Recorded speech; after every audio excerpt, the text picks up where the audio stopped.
Hello friends, welcome to my channel study for you. So guys, जैसा कि आज जो आपका आरपीएफ कांस्टेबल का 9 मार्च के फर्स्ट शिफ्ट का एग्ज़ाम हो गया है दोस्तों, जिसका जो है मैं आपको बिल्कुल 100% एक्यूरेट आंसर के साथ जो है इस वीडियो में बताऊंगा। तो देख लेते हैं कि किस प्रकार की जो है आज आपके 9 मार्च के फर्स्ट शिफ्ट के एग्ज़ाम में जो प्रश्न पूछे गए हैं। उससे पहले एक बात और दोस्तों, कि जिन्होंने भी अगर चैनल को सब्सक्राइब नहीं किया है तो आरपीएफ कांस्टेबल एग्जाम से रिलेटेड पल के अपडेट के लिए जो है चैनल को सब्सक्राइब जरूर कर दीजिएगा। और बगल में ही आपको एक बेल आइकन यानी घंटे का निशान भी दिख रहा होगा, तो आप उस भी जो है जरूर प्रेस कर दीजिएगा। तो चलिए वीडियो को स्टार्ट करते हैं। तो आपका पहला क्वेश्चन आया था कि भारतीय संविधान का कौन सा अनुच्छेद जो है न्यायपालिका को कार्यपालिका से अलग करता है। तो देखिए, भारतीय संविधान का जो ये आपका अनुच्छेद 50 है ना, जो कि आपका डीपीएसपी में आता है, और ये जो आपका अनुच्छेद है ये आपके न्यायपालिका को जो है कार्यपालिका से अलग करता है। तो अनुच्छेद 50 आपका करेक्ट आंसर होगा। नेक्स्ट क्वेश्चन आपका यहाँ पर आया था कि मोहन वीणा के जो है आविष्कार जो है ये किसने किया था। तो देखिए, मोहन वीणा का जो आविष्कार है ना, ये पंडित विश्व मोहन भट्ट के द्वारा जो वो किया गया था। तो पंडित विश्व मोहन भट्ट आपका करेक्ट आंसर होगा। और क्या क्वेश्चन ये मैंने आपको एक्स्ट्रा फैक्ट में बताया था या फिर नहीं, और पहला ही जो क्वेश्चन था आपका रिपीट हुआ था फिर या नहीं, आप ये खुद जो है वो कमेंट करके बता दीजिएगा। इसके अलावा एग्जाम में यहाँ से एक प्रश्न पूछा जाता है कि निम्नलिखित में से किस हिंदुस्तानी शास्त्रीय वादक को जो है 1993 में राय कुडर के साथ अपने album a meeting boy the river के लिए जो है ग्रैमी पुरस्कार जो वो दिया गया था। तो देखिए, मैं आपको बता दूं कि पंडित विश्व मोहन भट्ट को जो है ना, ये आपका 1993 में राय कुल्डर के साथ अपने album a meeting boy the river के लिए जो है इन्हें ग्रैमी पुरस्कार जो वो दिया गया था। तो ये फैक्ट भी आपको ध्यान में रखना है।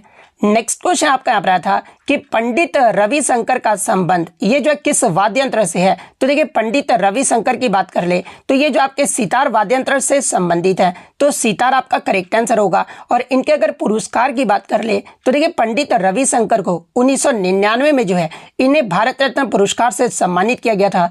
1981 में जो इन्हें पद्म विभूषण से, और 1967 में जो है इन्हें पद्म भूषण से, और 1962 में जो है इन्हें संगीत नाटक अकादमी पुरस्कार से जो वो सम्मानित किया गया था।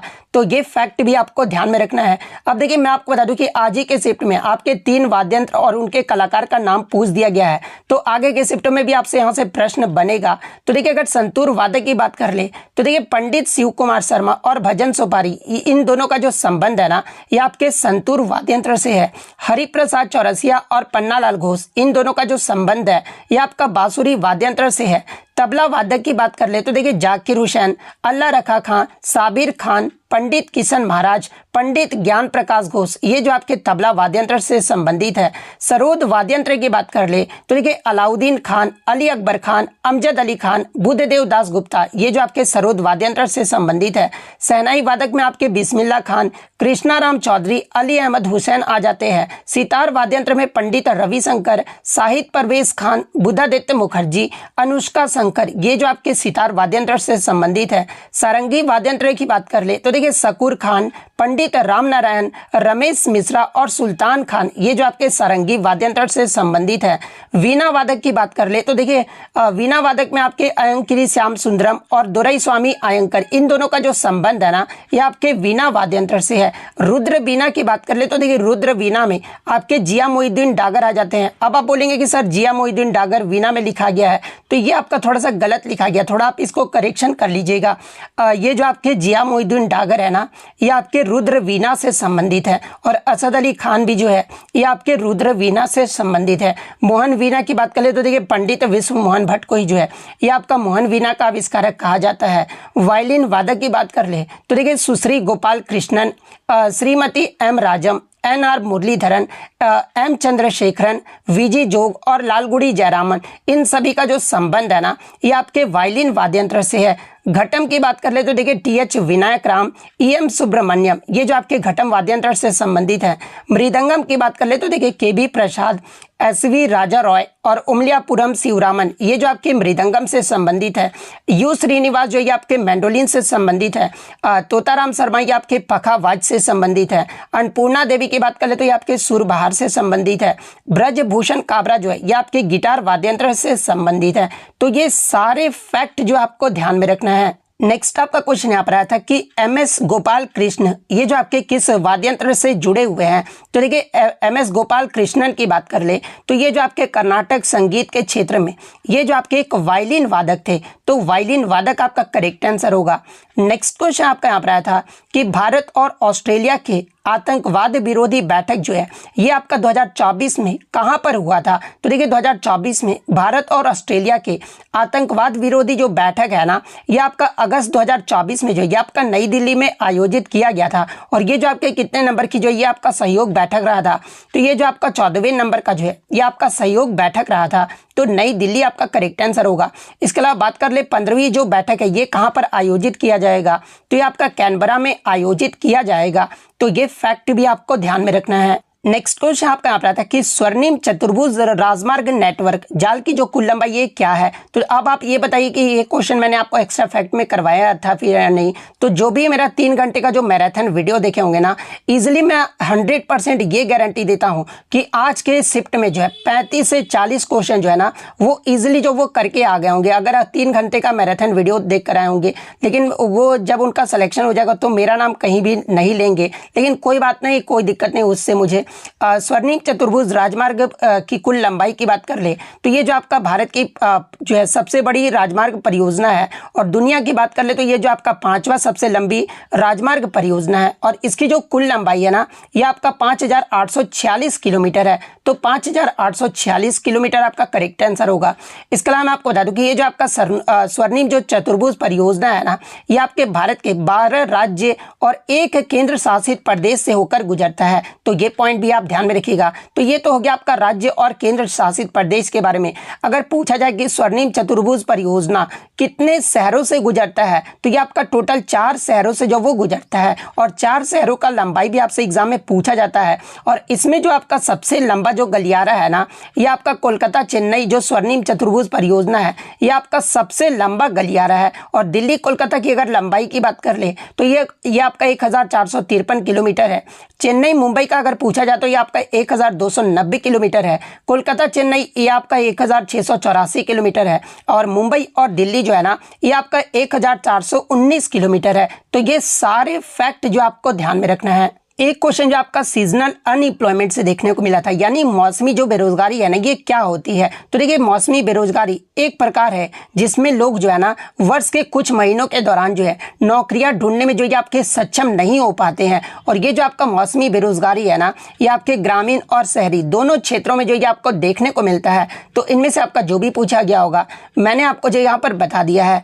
नेक्स्ट आपका क्वेश्चन यहाँ पर आया था कि अनुच्छेद 52 से 78 तक जो है ये किसका उल्लेख किया गया है। तो देखिए मैं आपको बता दूं कि भारतीय संविधान के भाग 5 में आपका वर्णित अनुच्छेद 52 से 78 तक जो है संघीय कार्यकारिणी से जो है आपका संबंधित है। और संघीय कार्यकारिणी के अंतर्गत आपके राष्ट्रपति, उपराष्ट्रपति, प्रधानमंत्री, मंत्रिपरिषद और भारत के जो अटॉर्नी जनरल है ना ये आपके संघीय कार्यकारिणी के अंतर्गत जो ये आ जाते हैं। तो संघीय कार्यकारिणी आपका करेक्ट आंसर होगा।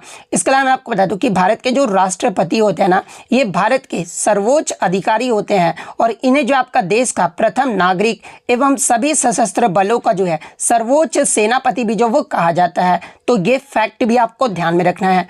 नेक्स्ट आपका क्वेश्चन यहाँ पर आया था कि नंदा देवी राष्ट्रीय उद्यान जो है ये आपका किस राज्य में स्थित है। तो देखिए नंदा देवी राष्ट्रीय उद्यान की बात कर ले तो ये जो आपका उत्तराखंड के चमोली जिले में स्थित सबसे शानदार जंगलों क्षेत्रों में से एक है। तो उत्तराखंड आपका करेक्ट आंसर होगा। इसके अलावा मैं आपको बता दूं कि नंदा देवी का जो शुरुआत में नाम था ये आपका नंदा देवी नहीं था। इसका जो नाम था ये आपका संजय गांधी राष्ट्रीय उद्यान था, जो कि आपका वर्ष 1982 में जो है इसे स्थापित किया गया था। और बाद में आपका वर्ष 2005 में इसका नाम बदलकर जो है ना नंदा देवी और फूलों की घाटी राष्ट्रीय उद्यान जो वो कर दिया गया था। तो ये फैक्ट भी आपको ध्यान में रखना है।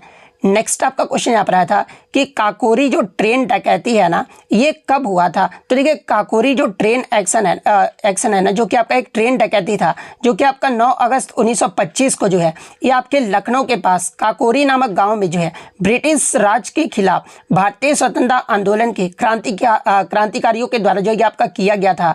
और इसमें आपके कौन कौन से स्वतंत्रता आंदोलन के क्रांतिकारी शामिल थे। तो देखिए इसमें आपके राम प्रसाद बिस्मिल, अशफाक उल्ला खान, इसके अलावा अलावा राजेंद्र लाहिरी, केशव चक्रवर्ती, मुकुंदी लाल और बनवारी लाल, ये जो आपके इस क्रांतिकारी में जो वो शामिल थे।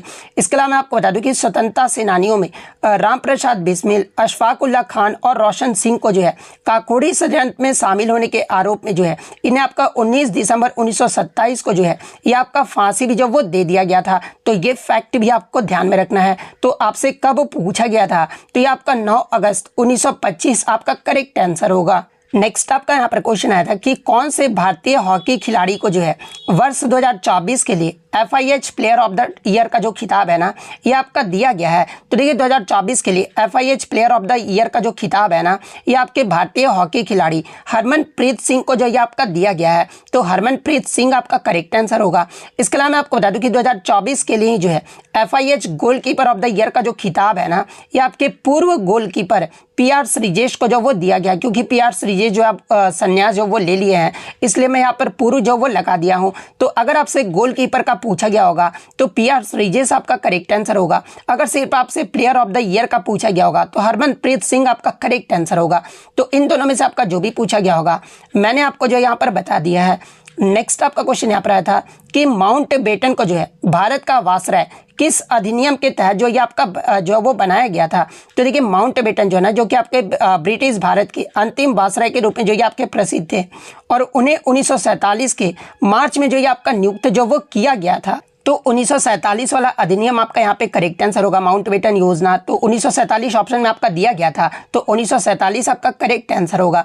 इसके अलावा मैं आपको बता दूं कि आपके अधिनियम से जो है लगातार प्रश्न पूछे जा रहे हैं। तो देखिए मैं आपको बता दूं कि रेगुलेटिंग एक्ट जो है आपका 1773 में पारित हुआ था और इसे पारित होने के बाद ही जो है बंगाल के गवर्नर पद का नाम बदलकर जो है ये आपका बंगाल का गवर्नर जनरल जो वो रख दिया गया था। एग्जाम में यहाँ से प्रश्न पूछा जाता है कि बंगाल के गवर्नर पद का नाम बदलकर बंगाल का गवर्नर जनरल जो है ना ये किस एक्ट के तहत जो ये आपका कर दिया गया था। तो ये आपका रेगुलेटिंग एक्ट 1773 के तहत जो वो कर दिया गया था। और बंगाल के जो पहले गवर्नर जनरल थे ना ये आपके वारेन हेस्टिंग्स थे। तो ये फैक्ट भी आप ध्यान में रखिएगा। तो ये तो हो गया आपका 1773 का रेगुलेटिंग एक्ट के बारे में। अगर बात कर ले और इसी अधिनियम के तहत आपको मैं बता दूं कि बॉम्बे एवं मद्रास के गवर्नर ने जो है बंगाल के गवर्नर जनरल के अधीन भी जो वो कार्य किया था। इसके अलावा अगर भारत के गवर्नर जनरल की बात कर ले तो देखिए चार्टर एक्ट 1833 के द्वारा जो है बंगाल के गवर्नर जनरल का पदनाम जो है ये आपका फिर से बदल कर जो है भारत का गवर्नर जनरल जो वो कर दिया गया था। और भारत के जो पहले गवर्नर जनरल थे ना ये आपके विलियम बेंटिक रहे थे। तो ये पॉइंट भी आप ध्यान में रखिएगा। और इससे प्रीवियस शिफ्ट में आपसे यहाँ पर से पूछा गया था कि आपके किस अधिनियम के तहत जो है भारत के गवर्नर जनरल का नाम बदलकर जो है भारत का वासराय जो वो कर दिया गया था। तो देखिए ये जो आपका भारत सरकार अधिनियम 1858 है ना इस अधिनियम के तहत भारत के गवर्नर जनरल का नाम बदलकर जो है भारत का वासराय जो वो कर दिया गया था। तो ये सारे फैक्ट जो आपको ध्यान में रखना है और आप कमेंट करके जवाब दीजिएगा कि भारत का जो पहले वासराय थे ना ये कौन थे। ये जो आप कमेंट करके जो वो जरूर जवाब दीजिएगा। नेक्स्ट आपका क्वेश्चन यहाँ पर आया था कि बेकिंग सोडा का जो है रासायनिक सूत्र और रासायनिक नाम जो वो पूछा गया था। तो देखिए बेकिंग सोडा का जो रासायनिक सूत्र होता है ना ये आपका NaHCO3 होता है और इसके अगर रासायनिक नाम की बात कर ले तो ये जो आपका सोडियम बाइकार्बोनेट होता है। तो इन दोनों में से आपका जो भी पूछा गया होगा मैंने आपको जो यहाँ पर बता दिया है। नेक्स्ट आपका क्वेश्चन यहाँ पर आया था कि डॉक्टर भीमराव अंबेडकर को सन 1947 से 1951 तक जो है किस विभाग के केंद्रीय मंत्री जो ये रहे थे। तो देखिए मैं आपको बता दूं कि आज़ादी के बाद 1947 में उन्हें देश के प्रथम प्रधानमंत्री पंडित जवाहरलाल नेहरू के द्वारा पहले मंत्रिमंडल में जो है इन्हें कानून एवं न्याय मंत्री के रूप में जो वो नियुक्त किया गया था। तो कानून एवं न्याय मंत्री आपका करेक्ट आंसर होगा। नेक्स्ट आपका यहाँ पर आया था कि निम्नलिखित में से कौन भारतीय राष्ट्रीय कांग्रेस के जो है एक उदारवादी नेता नहीं थे। तो देखिए मैं आपको बता दूं कि इसी शिफ्ट में जो है आपके दो क्वेश्चन जो है ना ये आपका 1907 के कांग्रेस अधिवेशन से आपका पूछा गया था। हालांकि मैं एक ही क्वेश्चन लिया हूँ, एक ही क्वेश्चन में जो है ये दोनों क्वेश्चन को जो मैं आपको यहाँ पर डिफाइन जो वो कर दूंगा, ठीक है। तो आपको टेंशन लेने की जरूरत नहीं है। तो देखिए वर्ष 1907 में कांग्रेस के सूरत अधिवेशन में जो है कांग्रेस को दो भागों में जो है आपका विभाजित कर दिया गया था, नरमपंथी और चरमपंथी चरमपंथी यानी गरम दल और नरम दल में जो है आपका विभाजित जो वो कर दिया गया था। और इसी विभाजन को जो है ये आपका सूरत विभाजन के नाम से भी जो वो जाना जाता है। इसके अलावा मैं आपको बता दूं कि ये जो आपके चरमपंथी जिसे उदारवादी भी कहा जाता है, और इसमें आपके 3 समूह थे, और इसमें आपके बाल गंगाधर तिलक के नेतृत्व में आपका महाराष्ट्रियन समूह था, बिपिन चंद्र पाल और अरविंदो घोष के नेतृत्व में जो है ये आपका बंगाल समूह था, और लाला लाजपत राय के नेतृत्व में जो है ये आपका पंजाब समूह था। तो ये तो हो गया आपका उदारवादी यानी चरमपंथी के बारे में। अगर बात कर ले चरमपंथियों के सबसे प्रमुख नेता जो ये कौन रहे थे, तो ये जो आपके बाल गंगाधर तिलक, लाला लाजपत राय, बिपिन चंद्र पाल, ये जो आपके सामूहिक रूप से ना इन्हें लाल बाल पाल की तिकड़ी के रूप में भी जो है इन्हें जो वो जाना जाता है। सॉरी, यहाँ पे उग्रवादी हो जाएगा, तो शायद ऑप्शन में जो आपका यहाँ पर लाला लाजपत राय ही जो वो दिया गया था। तो देखिए लाला लाजपत राय जो है ना ये आपका उदारवादी नेता से जो वो संबंधित नहीं थे, जबकि आपके ये किस्से तो ये आपके चरमपंथी से संबंधित है। तो लाला लाजपत राय आपका करेक्ट आंसर होगा। और एक प्रश्न आपका बनना था कि सूरत जो विभाजन है ये कब हुआ था कांग्रेस के, तो ये आपका 1907 में हुआ था। और आप कमेंट करके जवाब दीजिएगा कि 1907 का जो कांग्रेस अधिवेशन हुआ था इसकी जो अध्यक्षता है ना ये किसके द्वारा किया गया था, ये जो आप कमेंट करके जरूर जवाब दीजिएगा। इसके अलावा मैं आपको बता दूं कि चरमपंथी और नरमपंथी ये जो दल है ये आपस में कब आए थे, तो ये आपके 1916 के लखनऊ अधिवेशन में जो है ये आपके एकजुट हो गए थे। तो ये फैक्ट भी आपको ध्यान में रखना है। नेक्स्ट आपका क्वेश्चन यहाँ पर आया था कि सिरका में कौन सा अम्ल पाया जाता है। तो देखिए सिरका में आपका एसिटिक अम्ल जो ये पाया जाता है, और एसिटिक एसिड का जो फार्मूला होता है ना ये आपका CH3COOH होता है, जिसे आपका एथेनोइक अम्ल के नाम से भी जो वो जाना जाता है। तो ये फैक्ट भी आप ध्यान में रखिएगा। नेक्स्ट आपका क्वेश्चन यहाँ पर आया था कि अकबरनामा पुस्तक का पहला जो खंड है ना ये किसके बारे में बताता है। तो देखिए मैं आपको बता दूं कि अकबरनामा जो पुस्तक है ये आपका अबुल फजल के द्वारा जो वो लिखा गया था, जो कि आपका मूल रूप से जो है ये आपका फारसी भाषा में जो वो लिखा गया था। और अकबरनामा को जो है ना ये आपका 3 खंडों में जो ये आपका विभाजित जो वो किया गया था, जिसमें अगर पुस्तक के पहले खंड की बात कर ले तो ये भी मैंने आपको एक्स्ट्रा फैक्ट में बताया था। तो देखिए पहले खंड में अकबर के जन्म, तैमूर के परिवार का इतिहास, और बाबर और हुमायूं के शासनकाल, और दिल्ली के सूरी सुल्तानों से जो है ये आपका पहला खंड जो हुआ आपका संबंधी था।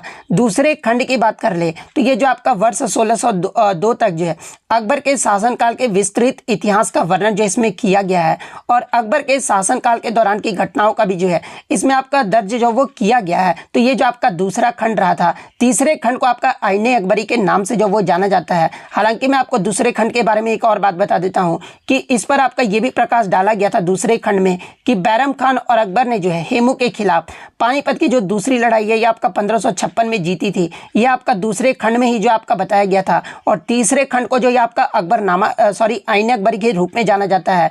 और अकबरनामा के तीसरे खंड में साम्राज्य के प्रशासनिक व्यवस्था का वर्णन जो वो किया गया है। और ये जो आपका अकबर के घराने, सेना, राजस्व और मुगल साम्राज्य के जो आपका भूगोल से जो ये आपका संबंधित रहा था। तो पहला खंड आपसे पूछा गया था, तो ये वाला ऑप्शन आपका यहाँ पे करेक्ट आंसर होगा। नेक्स्ट आपका क्वेश्चन यहाँ पर आया था कि भारतीय राष्ट्रीय कांग्रेस के जो है प्रथम अध्यक्ष जो ये कौन रहे थे। तो देखिए भारतीय राष्ट्रीय कांग्रेस यानी INC का जो ये आपकी स्थापना है ना ये आपका 28 दिसंबर 1885 को हुआ था। और इसका जो पहला अधिवेशन है ना ये आपका बॉम्बे में आयोजित किया गया था। और INC की जो स्थापना है ना ये किसके द्वारा किया गया था, तो ये आपके A.O. ह्यूम के द्वारा जो वो किया गया था। और इसकी जो पहली अध्यक्षता है ना ये आपके जो है व्योमेश चंद्र बनर्जी के द्वारा जो वो किया गया था। तो व्योमेश चंद्र बनर्जी आपका करेक्ट आंसर होगा। और INC के पहले अधिवेशन में जो है कितने सदस्यों ने भाग लिया था, तो ये आपके टोटल 72 सदस्यों ने जो वो भाग लिया था। तो ये पॉइंट भी आप ध्यान में रखिएगा।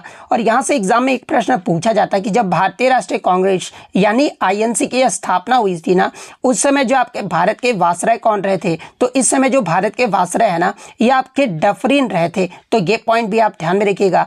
इसके अलावा एग्जाम में पूछा जाए कि INC के पहले मुस्लिम अध्यक्ष कौन रहे थे, तो ये आपके बदरुद्दीन तैयबजी रहे थे। कांग्रेस की पहली महिला अध्यक्ष अगर पूछा जाए तो ये आपका एनी बेसेंट रही थी। अगर पूछा जाए कि कांग्रेस की अध्यक्ष बनने वाली पहली भारतीय महिला कौन रही थी, तो ये आपका सरोजनी नायडू रही थी। INC के पहले अंग्रेज अध्यक्ष के बारे में अगर पूछा जाए तो ये आपके जॉर्ज यूल रहे थे। तो ये सारे फैक्ट जो आपको ध्यान में रखना है। नेक्स्ट आपका क्वेश्चन यहाँ पर आता है कि निम्नलिखित में से किस संगठन ने जो है सारथी मोबाइल एप्लीकेशन जो वो लॉन्च किया है। तो देखिए ये जो आपका जनवरी 2022 में सेबी के द्वारा, यानी जिसका फुल फॉर्म आपका भारतीय प्रतिभूति और विनिमय जो आपका बोर्ड होता है, और इसी के द्वारा जो है आपका जनवरी 2022 में जो है सारथी मोबाइल ऐप जो वो आपका लॉन्च किया गया था। तो जनवरी 2022 आपका करेक्ट आंसर होगा। और सेबी का जो आपका ये स्थापना ये आपका शायद 1988 में हुआ था। आप एक बार देख लीजिएगा, ऐसे मैं अभी ध्यान में नहीं आ रहा है, लेकिन शायद आपका 1988 में इसकी जो है वो स्थापना की गई थी। नेक्स्ट आपका क्वेश्चन यहाँ पर आया था कि ओमकारेश्वर जो बांध है ना, ये आपका किस नदी पर स्थित है। तो देखिए ओमकारेश्वर बांध की बात कर ले तो ये जो आपका नर्मदा नदी पर एक गुरुत्वाकर्षण बांध है जो कि आपका खंडवा जिले के मध्य प्रदेश में स्थित है।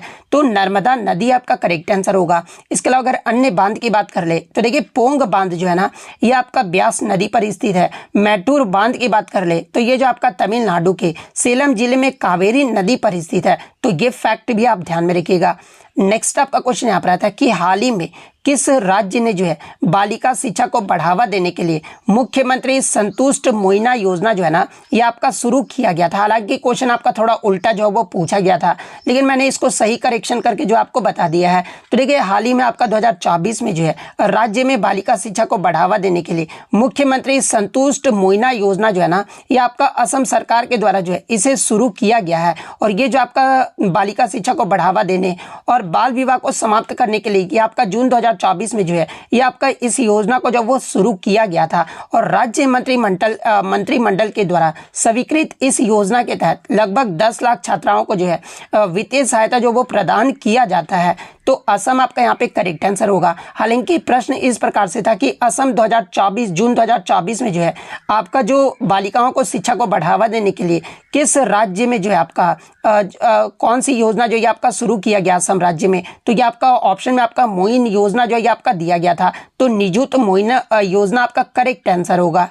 नेक्स्ट आपका यहाँ पर क्वेश्चन आया था कि द्रौपदी मुर्मू ने अगस्त 2024 में जो है किसको 2024 से 2027 के लिए लागू किया है। जहाँ पे ऑप्शन में आपका विधि आयोग, नीति आयोग, इस प्रकार से ऑप्शन जो आपका दिया गया था। तो देखिए मैं आपको बता दूं कि राष्ट्रपति द्रौपदी मुर्मू के द्वारा भारत के 23वें विधि आयोग के गठन को मंजूरी जो वो दिया गया है, और इनका जो कार्यकाल है ये आपका 1 सितंबर 2024 से लेकर जो है 31 अगस्त 2027 तक जो ये आपका रहेगा। तो विधि आयोग आपका करेक्ट आंसर होगा। नेक्स्ट आपका क्वेश्चन यहाँ पर आया था कि उपभोक्ता संरक्षण अधिनियम 1986 के अनुसार कितनी धाराओं का जिक्र जो वो किया गया है। तो इसमें आपके 31 धाराओं का जिक्र जो वो किया गया है। तो 31 आपका करेक्ट आंसर होगा। नेक्स्ट आपका क्वेश्चन यहाँ पर आया था कि राज्य के नीति निर्देशक सिद्धांत, यहाँ पर आपका मैं बता दूं कि स्टेटमेंट बेस्ड जो आपका प्रश्न जो वो पूछा गया था। तो देखिए राज्य के नीति निर्देशक सिद्धांत की बात कर ले, यानी डीपीएसपी की बात कर ले, तो ये जो आपका भारतीय संविधान के भाग 4 के अनुच्छेद 36 से 51 में जो ये आपका वर्णित है। और इन अवधारणाओं का जो उद्देश्य है ना, ये भारत में कल्याणकारी राज्य बनाना और सभी नागरिकों के लिए सामाजिक और आर्थिक न्याय जो ये आपका सुनिश्चित करना है। इसके अलावा अनुच्छेद 37 में आपका ये कहा गया है कि जो आपका डीपीएसपी है ना, ये आपका एक गैर न्याय संगत है। और इसी में आपका ये आपका एक ऑप्शन आपका दिया गया था गैर न्याय संगत। तो ये वाला ऑप्शन आपका यहाँ पे करेक्ट आंसर होगा। नेक्स्ट आपका क्वेश्चन यहाँ पर आया था कि महाराजा धीराज की उपाधि अपनाने वाला पहला गुप्त शासक कौन था। तो देखिए महाराजा धीराज की उपाधि अपनाने वाला जो पहला गुप्त शासक था ना, ये चंद्रगुप्त प्रथम था। तो चंद्रगुप्त प्रथम आपका करेक्ट आंसर होगा। और ये जो आपका चंद्रगुप्त प्रथम था ना, ये आपके गुप्त राजा घटोत्कच का जो ये आपका पुत्र था। तो ये पॉइंट भी आप ध्यान में रखिएगा। नेक्स्ट आपका यहाँ पर आता है कि भारत में किस वर्ष जो है आर्थिक उदारीकरण हुआ था। तो देखिए भारत में आर्थिक उदारीकरण की जो शुरुआत है ना, ये आपका वर्ष 1991 में जो है प्रधानमंत्री पीवी नरसिम्हा रॉय और उनके तत्कालीन वित्त मंत्री डॉक्टर मनमोहन सिंह के द्वारा जो है ये आपका शुरू किया गया था। तो वर्ष 1991 आपका करेक्ट आंसर होगा। इसके अलावा मैं आपको बता दूं कि 1991 के आर्थिक नीति से लगातार प्रश्न पूछा जा रहा है। तो देखिए आर्थिक उदारीकरण से आपका क्या अर्थ होता है। तो देखिए देश की आर्थिक नीतियों के आर्थिक उदारीकरण से है जिसका उद्देश्य अर्थव्यवस्था को अधिक बाजार जो है आपका उन्मुख बनाना और निजी और विदेशी निवेश की भूमिका का विस्तार करना और विशिष्ट परिवर्तनों में आयात शुल्क में जो ये आपका कमी जो वो शामिल किया गया था। इसके अलावा उदारीकरण का मूल उद्देश्य जो है ना, उन प्रतिबंधियों को समाप्त करना था जो इसमें बाधा बन गए हैं। तो ये जो आपका उदारीकरण से जो है इंपॉर्टेंट फैक्ट्स थे। नेक्स्ट आपका क्वेश्चन यहाँ पर आया था कि संयुक्त राज्य अमेरिका ने नाइजीरिया के साथ 2024 में जो है किस योजना की जो वो शुरुआत की है? तो देखिए अमेरिका सरकार की नाइजीरिया के लिए जो है आपका नई खाद्य सुरक्षा योजना जो है ना, इसको बढ़ावा देने के लिए जो ये आपका शुरू जो वो किया गया है। तो खाद्य सुरक्षा योजना आपका करेक्ट आंसर होगा।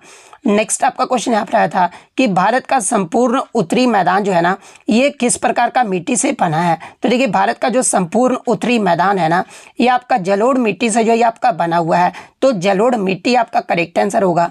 नेक्स्ट आपका क्वेश्चन यहाँ पर आया था कि नेताजी सुभाष चंद्र बोस हवाई अड्डा ये जो आपका कहाँ पर स्थित है? तो देखिए नेताजी सुभाष चंद्र बोस हवाई अड्डा जो है ना, ये आपका पश्चिम बंगाल में स्थित है। तो कोलकाता पश्चिम बंगाल आपका करेक्ट आंसर होगा। नेक्स्ट आपका यहाँ पर आता है कि निम्न में से कौन सा अम्ल जो है ना जीवाणु दूध को दही में बदलता है? तो देखिए एसिड आपका पूछा गया था। तो देखिए ये जो आपका लैक्टिक एसिड है ना, ये आपका दूध को दही में जो ये बदल देता है। और लैक्टोज के किण्वन से उत्पन्न लैक्टिक अम्ल पीएच करके जो है दही के खट्टे स्वाद में जो ये आपका योगदान जो वो देता है। और इसमें लैक्टिक अम्ल जीवाणु द्वारा दूध के रूपांतरण के साथ विटामिन B12 की मात्रा भी जो ये आपका बढ़ जाता है। तो लैक्टिक अम्ल आपका करेक्ट आंसर होगा।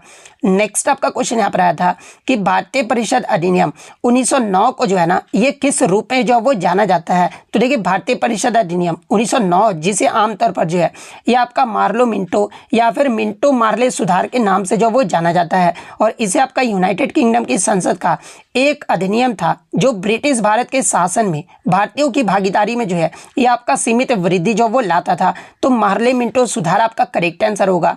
नेक्स्ट आपका क्वेश्चन यहाँ पर आया था कि ग्रेट इंडियन डेजर्ट को जो है और रेगिस्तान के रूप में भी जो वो जाना जाता है। तो देखिए ग्रेट इंडियन डेजर्ट को जो है ना, ये आपका थार रेगिस्तान के नाम से जो वो जाना जाता है। तो थार रेगिस्तान आपका करेक्ट आंसर होगा। और देखिए जीके में मैं आपको बता दूं कि आपके और जो 4 क्वेश्चन थे ना, आपके जो है आरबीआई से और आपके जो है बैंकों से जो आपके प्रश्न जो वो पूछे गए थे।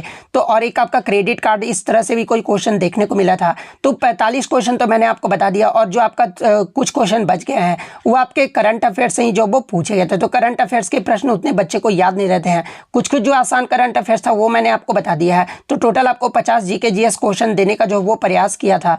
अब नेक्स्ट अगर हम लोग मैथ्स की बात कर ले तो मैथ्स के क्वेश्चन जो है आपके दीपक गुर्जर डीजी के द्वारा जो वो भेजा गया था। तो देखिए दीपक गुर्जर डीजी ने आप यहाँ पे मैथ्स के क्वेश्चन तो वो देख सकते हैं। 375 मीटर ट्रेन विपरीत दिशा से आ रहे हैं, 10.2 किलोमीटर पर आवर से आदमी को 15 सेकंड में पार करता है। तो ट्रेन की जो चाल होगी ना, ये क्या होगी? इस प्रकार से आपका मैथ का प्रश्न पूछा गया था। तो अगर आपने इसे सॉल्व किया तो आप कमेंट करके बताइएगा कि आपका जो उत्तर है ना वो कितना आ रहा था। या फिर अगर जिनका आगे आने वाला एग्जाम है वो भी कमेंट करके जरूर बताइएगा, तभी मैं मैथ के क्वेश्चन भी लेकर आऊंगा। अगर आप लोग अच्छा रिस्पॉन्स ही नहीं दोगे मैथ पे तो मैं मैथ्स के क्वेश्चन क्यों लेकर आऊंगा? ठीक है, तो आप क्वेश्चन को जो है जरूर जवाब दीजिएगा। किसी धर्म में आपका 57 इस प्रकार से आपका क्वेश्चन देखने को मिला था। जो एग्जाम देकर आए ये क्वेश्चन पढ़ के जो वो इजीली समझ जाएंगे। साधारण इंटरेस्ट 4 ईयर में 40% बढ़ जाता है। उसके बाद इस प्रकार से आपका 15 लाख का 3 ईयर का CI जो है ये क्या होगा? आप देख सकते हैं कि इतना बड़ा डाटा आपका दिया जा रहा है और 3 ईयर का आपका CI जो वो पूछा जा रहा है। तो यही सब जो प्रश्न होते हैं ना, ये आपका कैलकुलेटिव जो वो बना देते हैं, जो कि आपके टाइम कंज्यूमिंग जो वो देखने को मिलता है। इसके अलावा धारा की चाल आपका इस प्रकार से क्वेश्चन आप देख सकते हैं। मैं आपको सारा क्वेश्चन एक करके सारे क्वेश्चन जो आपको दिखा देता हूं। ABC किसी टंकी को 8 आवर में भर सकते हैं। तीनों एक साथ खोला जाता है। 2 आवर्स के बाद C को बंद कर दिया जाता है। तो फिर आपके शेष भाग को AB 9 आवर में भरते हैं। पूरा टंकी को C कितने देर में ये भरेगा? इस प्रकार से आपका क्वेश्चन देखने को मिला था। आयत का विकर्ण आपका 10 सेंटीमीटर, उसकी लंबाई चौड़ाई का रेशियो 3:4 है। उसका परिमाप जो वो कितना होगा? उसके बाद क्यूब का विकर्ण आपका 18√3 था। तो क्यूब का जो वॉल्यूम आपसे पूछा गया था। 3 क्वेश्चन आपके सिंप्लीफिकेशन से जो आपसे पूछे गए थे। उसके बाद आपका ये टंकी वाला जो है ऑप्शन आपका इस प्रकार से जो वो दिया गया था, बच्चे ने बताया है। एक गाड़ी को ये आपका दिया गया था, बेचने पर इतना % का लाभ होता है, हानि होता है। इस प्रकार से आपको क्वेश्चन देखने को मिला था। आप मैथ्स के क्वेश्चन जो है वो देख लीजिए। उसके बाद आज एनालिसिस वाले क्लास में मेरा नाम ले लीजिएगा सर। तो मैंने इनका नाम तो ले लिया है। उसके बाद एक जो है यहाँ पर आपका एक क्वेश्चन था RT-PCR रिपोर्ट से था, जहाँ पे ऑप्शन में आपका मलेरिया और चिकनपॉक्स करके डेंगू करके इस ऑप्शन आपका दिया गया था। तो इससे एग्जैक्ट क्या प्रश्न पूछा गया था ये भी जो आप कमेंट करके जरूर बता दीजिएगा। नेक्स्ट अगर बात कर ले तो एक ने लाल सिंह जो सीकर है ना, इन्होंने जो है क्वेश्चन भी जो वो भेजा था, तो इनको भी जो है मैं तहे दिल से जो वो शुक्रिया अदा करना चाहता हूँ कि इसी प्रकार से आप टेलीग्राम पे जो क्वेश्चन भेजते हैं तो आपको भी जो है, और इसके अलावा विकास यादव भी जो है मैथ्स के प्रश्न जो वो भेजे हैं, इसके अलावा जीके जीएस के भी जो है प्रश्न भेजे थे, तो आप मैथ्स के भी प्रश्न जो वो देख लीजिएगा। इनका भी जो है मैं तहे दिल से शुक्रिया अदा करना चाहता हूँ कि क्वेश्चन जो ये भेजते हैं। तो इतने क्वेश्चन जो है आज मुझे बच्चों के द्वारा मिले थे जो कि आपके 100% रियल और ऑथेंटिक हैं। तो अगर वीडियो अच्छी लगी हो तो वीडियो को जो है लाइक ज़रूर कर दीजिएगा, और इसी तरह रियल एनालिसिस पाने के लिए जो है चैनल को सब्सक्राइब ज़रूर कर दीजिएगा। तो मिलते हैं नेक्स्ट वीडियो में, तब तक thank you, all the best.